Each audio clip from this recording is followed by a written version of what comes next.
This is the Action Movie Guys podcast, bringing you action movie reviews from across the decades, plus box office numbers and insight like never before.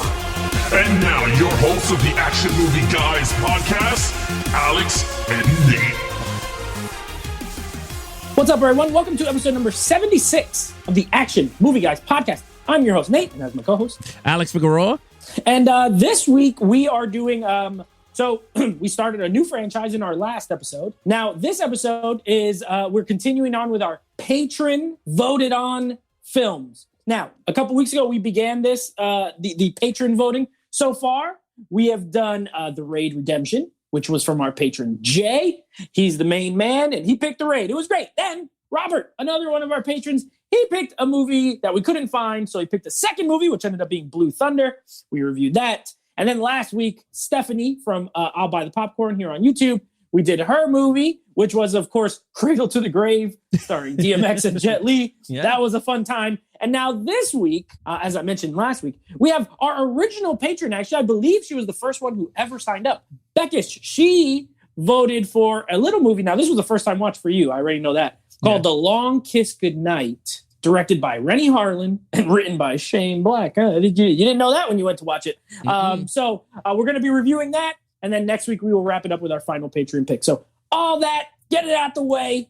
We're about to go over some box office numbers, and we're going to go over some critical score. But before we do any of that, if you are watching on YouTube, please make sure you hit that like button down below. Comment, do you like The Long Kiss Goodnight? Is it a movie that you like to see, or did you not like it? Give us your ratings. Give us your scores. Make sure you subscribe to the channel. And if you're listening to us on the go, make sure you are set up for your auto downloads, whether it be on Apple Podcasts, Spotify, Google Play, TuneIn Radio, wherever you listen to us. Make sure you're subscribed so you get those downloads. 2 episodes every single week. All right, got all the housekeeping out the way. Alex, yes. First time watch for you, correct? Yeah. You've never even come across this like on TV or nothing? No, I mean, I know the 2 actors that were in the film, but I never seen what the film is about. So okay, so this was my first time seeing it in, I don't know, years. It's been years. I didn't really remember a lot of it when I went to watch it. I'll tell the truth.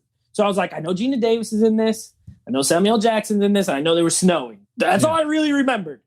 So this was a pretty good rewatch. It was almost like a first-time watch. Now, before we get into it, how much money did this movie make back in 1996? All right, so let's get into the box office numbers of The Long Kiss Goodnight, 1996. Domestic, $33 million.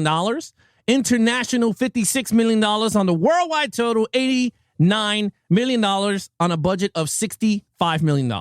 That explains it. You know, I was going to ask a question, and I'll still ask it when we get to the review, but this explains it. Okay, so it made a little bit more. You know, I don't remember marketing from when I was a kid being like crazy for this movie, so they probably didn't spend a lot on it. So it made it $20 million. I mean, it wasn't a loss. You know what I mean? Yeah, all right, I guess. Anyway, how did it do with the critics, and how did the fans like this movie according to Rotten Tomatoes? So this is one of those rare ones, which actually has been popping up lately on some of our reviews, where the critics and the audience is the same exact score. We did like 65 episodes where it never happened, and now all of a sudden, every other week, there's a movie with the same score. So this has a 70% with critics and a 70% with audience. Wow. So it's a well-liked and well-reviewed movie, you know, box office notwithstanding. Yeah, it's weird, right? Because we're already up to 76 episodes, right? And most of these ratings are always one higher than the other. So it's kind of rare when you get the even slate across the board from critics and audience. So let's see if they're right. So let's throw all those numbers out. But what I'm saying is the last 3 weeks, we've had it. Raid Redemption had an 87 and an 87. Okay. Expendables 2 had a 67 and a 67. And now this one, a 70 and a 70. And that's rare. Like, it almost never happens, but all of a sudden, every other week it's happening. But who cares, right? Who cares? Because it doesn't matter, because we're going to tell you our scores. And we don't even care about Rotten Tomatoes. We're just giving you some background information. That's all.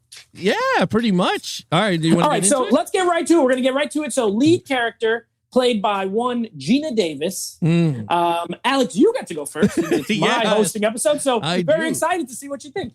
All right, so Geena Davis plays a split personality character. Now, when I started to watch this movie, and I'm not going to go into the storyline as much, but in terms of the character, I started to get hit with like tons of action spy movies. I got hit with Assault. I got hit with The Bournes. Because it was straight Born. I was like, wait a minute, this is Born Identity. When he forgot, he got the amnesia. When he fell off the boat, when he got shot.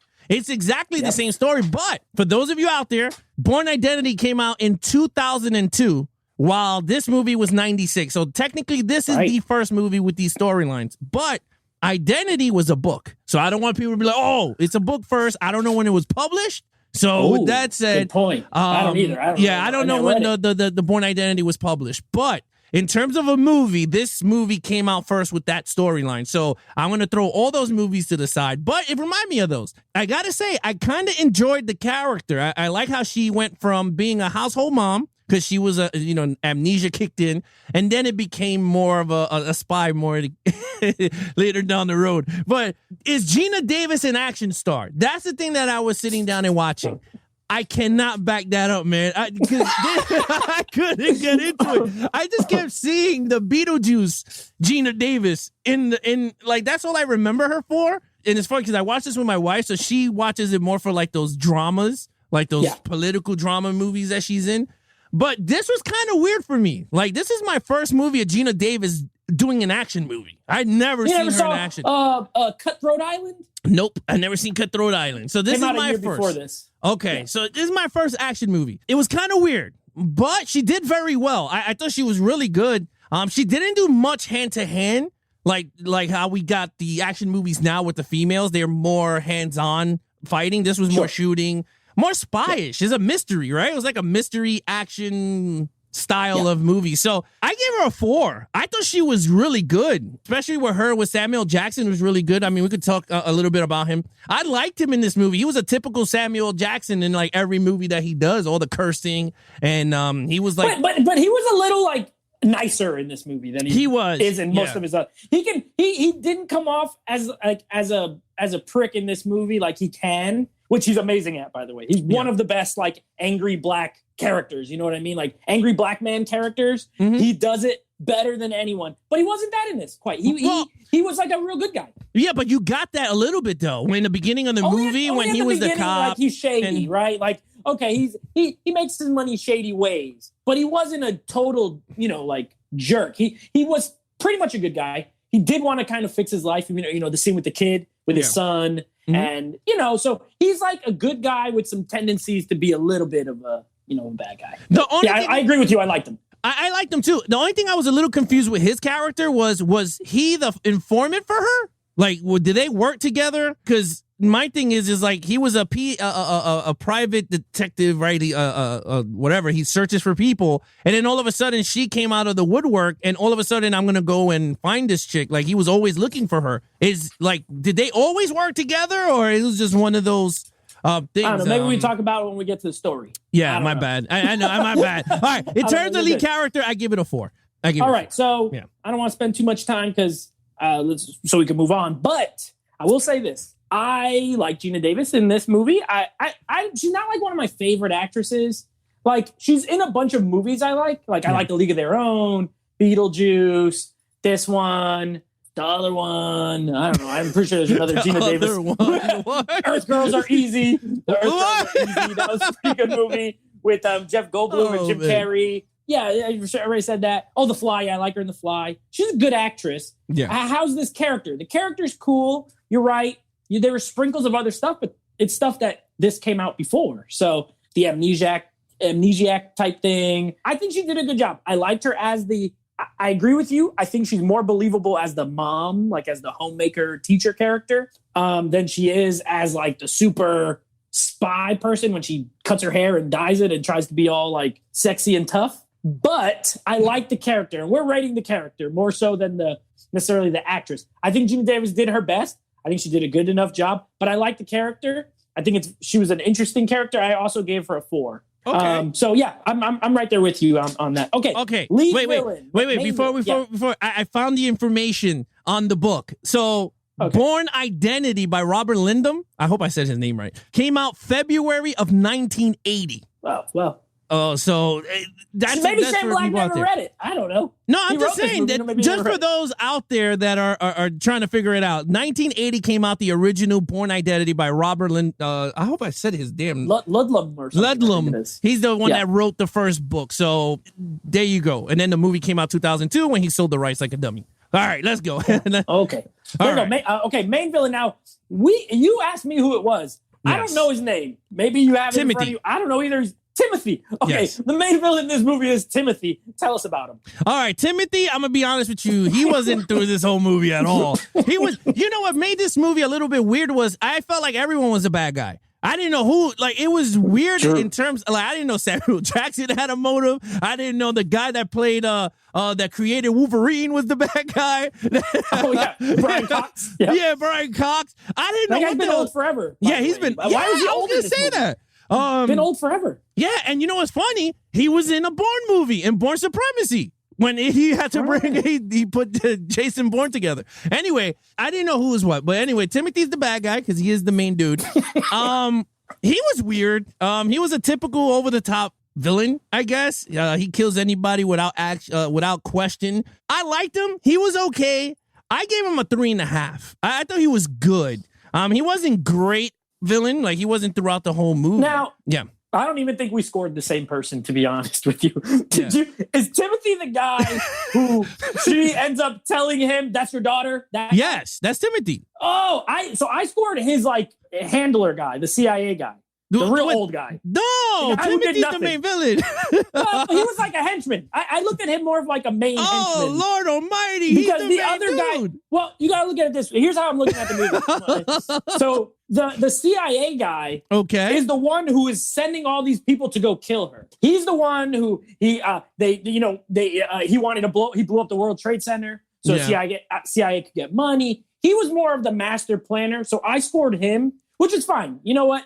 All right, if I score him, I will give that old guy a 2 because that guy stunk. Timothy, I gave him a 3.5. Okay. Well, I scored the CIA guy. I gave him a 1. He's a terrible villain. He's just an old guy. I feel like this was the only weak part of the movie. Yeah, was that he's suck. Like I don't like that kind of villain anyway. You know, he just has a bunch of henchmen do all the work for him. But you're right. Almost everyone that shows up, pretty sure was a bad guy. Like David Morse's character was a bad guy. Yeah. I still don't know if Brian Cox was really a bad guy because he drowns. And I don't know. I know he helped them, but I also don't know if he was going to try some shady stuff. Yeah. His name was Nathan, though. So I like that. That was pretty good. But yeah, he wrote it in the book. I saw it. Is Nathan. So 1 point for that. But I don't know. He might be a bad guy. He might be a good guy. I don't know. Everyone's shades of gray. You know, even her, like she's the main person we're following, but she was also like an assassin. And she seemed like a jerk when she was like, the assassin version of her seemed like a real jerk. So everyone's kind of bad. That's why Samuel L. Jackson comes out looking the best out of everybody. He's like the least meanest person. Either way, if I scored the same guy as you, Timothy, yeah, I give him a 3. He was, at least he did stuff. You know, like he was more hands-on. He was going after her. He was trying to kill her, unlike the old guy. So I'll give him a 3. I give the CIA guy a 1. But what is the main one we're ranking on, though? I'm just sticking with the 1. I think okay, so then I'll keep the 2. All right. He's in charge. But he was terrible. He was. You know what? I'll change it. I'm gonna give him a 1 too because he sucked.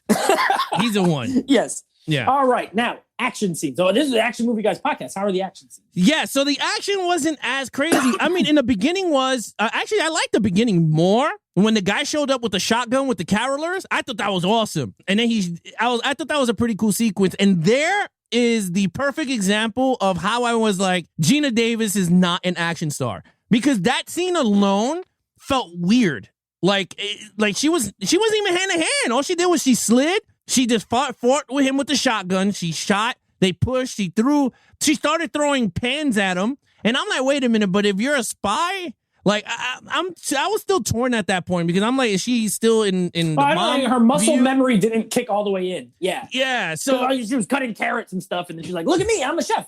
She didn't even know she was a spy. Still, she thought she was a chef. Well, she threw the knife into the middle of a tomato at the wall. I mean, her muscle memory came back. But I mean, I guess in that situation. But anyway, that was a cool sequence. I thought the car chase scene was pretty cool. I did not like her on the skates following the when she got the two skates and then she was going against. That made no damn sense to me because I was like, these cars were like way ahead of you and you just got there in like 2 seconds, which I was like, it is what it is. The ending sequence was actually really cool where, I don't know, Shane Black is like so into this like one action scene of shooting the rope and the character grabs one gun and shoots because that's the same ending we got in Kiss Kiss Bang Bang with Robert Downey Jr. Remember that? Shane Black. Remember that scene? He grabbed we the talked rope. About his writing style. Like all his movies are they're not exactly the same, but they all have a lot of similarities. And they're always Christmas time. This is like a secret Christmas movie. I guess Lethal Weapon, Kiss Kiss Bang Bang. We're gonna have to bust out the Santa Claus ranking for this movie. I didn't even remember it being a Christmas movie. I didn't either. I thought it was weird, but yeah, there was a lot of similarities to other movies. Now that you talked about it, same kind of stuff throughout all his writing. Again, in terms of action, I enjoyed it for what it was. I gave it a 4.5. I thought it was a great action. I thought it was really good. I mean, we're not into storyline. That's different. But in terms of action, I was entertained with Geena Davis and what they gave her. Right. So this was directed, of course, by Rennie Harlin, who you might know from such action movies in the 90s as Die Hard 2, Cliffhanger with Sylvester Stallone, this, Cutthroat Island. He's done some stuff. He also did a Nightmare on Elm Street movie. He did Deep Blue Sea, which is like a guilty pleasure. I like that movie. So, I will stop short of saying he's a really good director. I do think he has pretty good style, though. I'll give him that. I think he's a pretty good stylist as far as his action set pieces. I like the action in the movie. There's lulls, but we're going to get to story in a second. I feel like the story carried it through, which that works out when there's like stretches of non-action. This is not like a every 5 minutes action scene type movie. You know what I mean? It's characters, it's dialogue, it's storyline. And then there's like a shootout or something like that. I like the first shootout. I like the last shootout in the like hotel or whatever. Yeah. That was hilarious when Samuel L. Jackson blasted out the window and then through the sign. Oh my God. It was so funny. He hit the tree. Yeah, he goes through the tree and he falls down. Hilarious. I like the end with the truck scene and the cars. Like, I thought it was all well done. I gave it a 4. It's not like I said, I saved my 5s for like the peak pinnacle of action. This is not that, but there's quality action spread throughout the movie. Mostly shooting. You're right. Not a lot of like fist fighting or anything like that. But the shootouts are well staged. The car chases are well staged. Some of the effects don't quite hold up, especially like with the fire and stuff, and they're driving away. Like, it was a little bit cheesy, but you know what? It's a sign of the times. I don't really hold it against it. So I give it a 4. Okay, storyline. Yes, the storyline. Honestly, the storyline was pretty good. Some points was it started to get slow, certain points, but it was a typical mystery mystery spy movie, right? Like when you watch all these spy movies, they all kind of the same formula. You got to it did great in character development. That I got to say. Yeah. It did very good in that. I enjoyed the story. I don't want to stay too long because I know you want to break this down even more. I gave this a 4. I enjoyed the storyline for what it was. I thought it was really good. So you know what? I'm right there with you. I think this is in my opinion, a very well written action movie. Yeah. The writing is good. Shane Black, say what you want about him. I know he has fans, a lot of fans. And I know he has some, who are not big fans. He has tropes, but he makes very entertaining scripts. You know what I mean? Like there's always humor. There's the same thing in this. It's always Christmas. There's always humor. I think he did a good job with the characters. I agree with you. The character development is good, especially with Geena Davis. She goes on a full-fledged, journey through this movie. She starts off one way. She doesn't remember who she is. She wants to find out. It starts coming back a little bit here and there because, she gets knocked in the head and she gets in a car crash and whatever. And, and then, when she has to deal with some stuff, right? Because when she finds out she's a spy and is like a killing machine, she also has a kid who she didn't want. She's like, I didn't want that kid. I had that kid when I was, I thought I was a school teacher. So her character, she goes through a lot. And I like the whole progression. Like I said, I like Samuel L. Jackson. He's a good sidekick. I think it's very well written. I thought the storyline was the most interesting part of the movie, more than the action necessarily, which is fine. It's a good, entertaining movie. A little long. I agree with you. Did drag a little bit. It's 2 hours. Could have been about 1:40. Yeah. I think that would have hit the sweet spot, but that's okay. As such, I gave it a 4.5. Oh, wow. I thought it was good. It's a good script. I like Shane Black in general. Yeah. I think he's a good writer. Well, the Predator notwithstanding. Predator wasn't Predator good. notwithstanding, but you're talking about Lethal Weapon, this, Kiss Kiss Bang Bang, the other guys. Those are all very well written, very good movies. So I like them, but 4.5 for me. Okay, so overall. Look, overall, this had great story, great character development, great action. I mean, there's nothing more I can say because the movie had everything that you enjoy if you're a spy fan. If you like mysteries, this was kind of a mystery. If you want to find out who did this to her, she was shot in the head. I mean, that's how she got she forgot everything. So she got also hit. That deer kicked her right in the face. Oh my god! No, it kicked the old dude. It kicked the old dude in the face. Guy. But it had to touch her face too. It was like it was really doing. Yeah, I mean, hands. And then he grabbed her boob. Remember, he was like, "Oh, yeah." Well, that's why she crashed because she was like, "Hey, don't do that." Smash. Deer comes in, kicks the dude in the face. She goes flying out the windshield. Yeah, and then she broke its neck. I said, "This is crazy." Crazy stuff happening. It's crazy stuff. But but there was other elements too of when she's talking to herself in the mirror.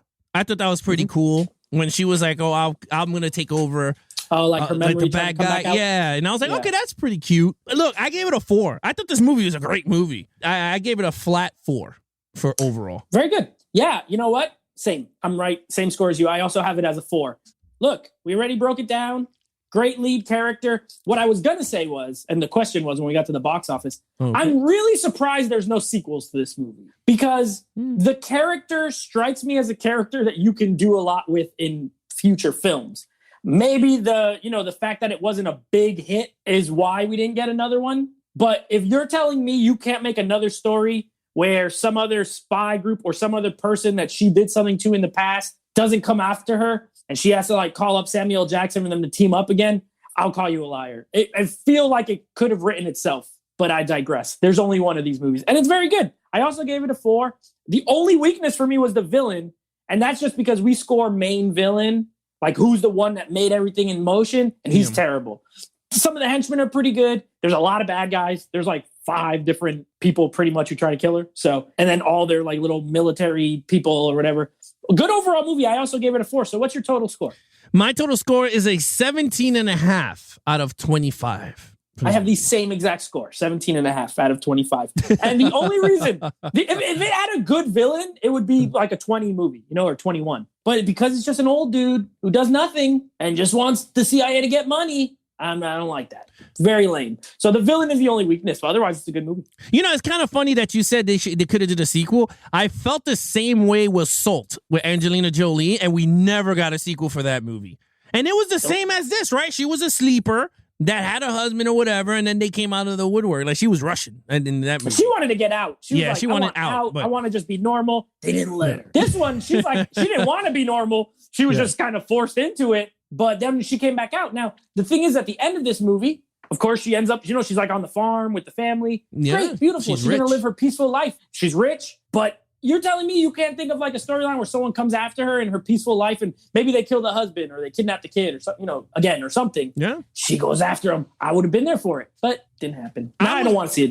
Geena Davis too old. I will say this. This would be a movie I would enjoy as a remake with a good writer and director and maybe Jennifer Gardner. Ooh, she would be great for this. It might be a little too old, but I would like to see her. She might be someone in her 30s. Yeah. You know what I mean? Someone in their 30s.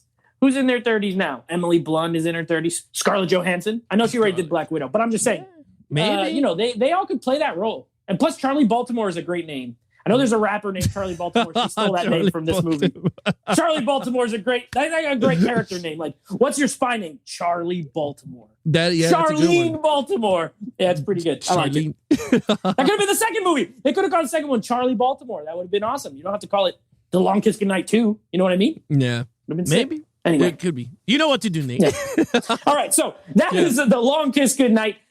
Next week, you'll be getting 2 more brand new episodes. We will be doing Rush Hour 2, which it's been a minute since I've seen, but I always remember loving Rush Hour 2 more than 1, but I don't remember. We'll see. And then our final patron voted movie will be from Jonathan, our patron Jonathan.